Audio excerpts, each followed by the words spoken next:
नमस्कार दोस्तों। आज गुरु पूर्णिमा के इस पावन दिवस के ऊपर मैं समस्त देशवासियों को बहुत बहुत बधाई और साधुवाद देता हूं। आज का दिन, जैसा कि आप सबको पता है, एक बहुत ही महत्वपूर्ण दिवस के रूप में आया है हम सबके सामने। माननीय प्रधानमंत्री जी ने आज की सुबह जो तीनों कंटेंशियस लॉज थे एग्रीकल्चर के ऊपर, एसेंशियल कमोडिटीज के ऊपर, उन सबको रिपील कर लिया है।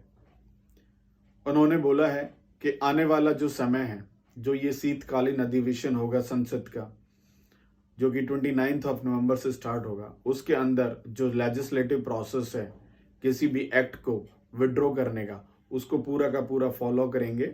और जो ये तीनों कानून हैं, जिसकी वजह से सारे देश के किसानों को बहुत क्षति पहुंची, जो कि पूरे हमारे देश के किसान चाहते थे कि ये जो बिल्स हैं ये विड्रॉ हों, ये रिपील हो जाएं, वो उन्होंने एक बहुत ही ऐतिहासिक कदम उठाया, जिसके लिए मैं माननीय प्रधानमंत्री जी को बहुत बहुत बधाई देता हूं। क्योंकि हमारा देश कृषि प्रधान देश है और 50 से 60% लोग एग्रीकल्चर सेक्टर से जुड़े हुए हैं। और उन सब, हालांकि प्रधानमंत्री जी ने जब ये एक्ट बनाया था, ये तीनों एक्ट जब बनाए थे, तो बहुत सोच के बनाए गए थे कि जो हमारे देश के छोटे किसान हैं उनको इससे बेनिफिट होगा। लेकिन कई बार होता है परिवार के अंदर भी कुछ चीज़ें एक दूसरे को समझ में नहीं आती। हमारा देश तो 135 करोड़ लोगों का देश है और इसमें हो सकता है कुछ चीज़ें समझाने में केंद्र सरकार बहुत ज़्यादा सक्सेसफुल नहीं हुई। तो आपको जैसा कि पता है, पूरे देश के अंदर इन कानूनों के ऊपर विरोध हुआ। उस विरोध के चलते बहुत सारे लोग डिस्टर्ब हुए। तकरीबन 500 से 600 किसान उनका वो इस धरती पे नहीं रहे, इस धरा पे नहीं रहे इस आंदोलन के चलते। तो हमें बहुत दुख है एक एक आदमी के परिवारजनों के लिए। और बीइंग ए लॉयर, मैंने सोचा, मैं जस्ट अभी घर आया और मैंने सोचा कि मैं अपने विचार थोड़ा सा साझा करूं आप सबके साथ। Article 245 of the constitution of India के अंदर एक्ट बनाने और एक्ट को रिपील करने का प्रोविजन है।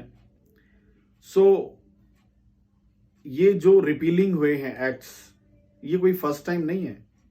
1950s के अंदर सबसे पहले अमेंडमेंट एंड रिपीलिंग एक्ट आया था, जिसके दौरान कुछ ऑलमोस्ट 72 लॉज को रिपील किया गया था।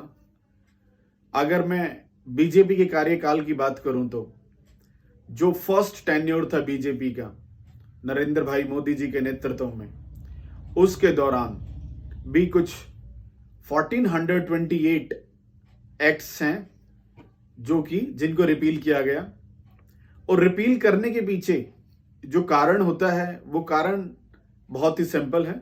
वो कारण ये है, या तो वो एक्ट, जिस एक्ट को हमारे देश की सरकार ने बनाया, वो एक्ट अपना काम परफॉर्म कर चुके हैं। जो उनका पर्पस था एक्ट को बनाने का, वो पर्पस अच्छे तरीके से कंप्लीट हो चुका है, या उसके अंदर कुछ इनकंसिस्टेंसीज आ गई हैं। इन दो कारणों के चलते कोई भी एक्ट रिपील किया जाता है।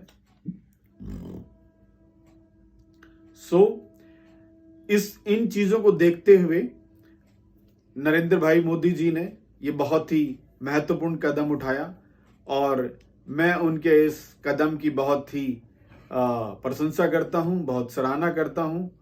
और मैं क्या, पूरा हिंदुस्तान, पूरा भारतवर्ष आज के दिन बहुत ही खुश है और उत्साहित है। और हम आने वाले समय के लिए, आने वाले भविष्य के लिए, हमारे देश के भविष्य के लिए, हमारे देश के किसानों के भविष्य के लिए सबको बहुत बहुत शुभकामनाएं और आशीर्वाद और बहुत बहुत बधाई देते हैं। बहुत बहुत धन्यवाद। जय हिंद।